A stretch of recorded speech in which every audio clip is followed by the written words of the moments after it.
നിവിൻ പോളിയുടെ block buster ചിത്രമായ പ്രേമത്തിൽ നായകനായി മോഹൻലാൽ എത്തുന്ന ഒരു വീഡിയോയാണ് സോഷ്യൽ മീഡിയയിൽ ഇപ്പോൾ വൈറലാകുന്നത്. വില്ലനായി കടന്നു വന്ന പ്രേക്ഷകരുടെ മനസ്സിൽ കൂടുകൂട്ടിയ മലയാള സിനിമയുടെ ഒരേ ഒരു രാജാവാണ് മോഹൻലാൽ. കിരീടത്തിലെ സേതുമാധവനും ചിത്രത്തിലെ വിഷ്ണുവും മണിച്ചിത്രത്താഴിലെ ഡോക്ടർ സണ്ണിയുമെല്ലാമായി ഒരുപാട് തലമുറകളുടെ സിനിമ എന്ന വികാരം തന്നെയാണ് ആരാധകരുടെ പ്രിയപ്പെട്ട ലാലേട്ടൻ.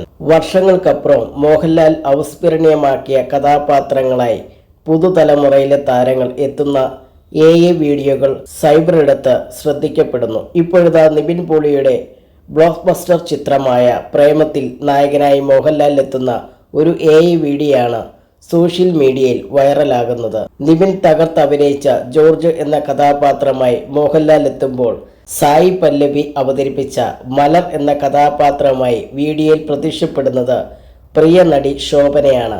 മലയാളികളെ ഏറെ രസിപ്പിച്ച റൊമാൻറ്റിക് ജോഡികൾക്ക് ഏതു വേഷവും അനായാസം വഴങ്ങുമെന്നാണ് വീഡിയോയുടെ താഴെ വരുന്ന കമൻറ്റുകൾ.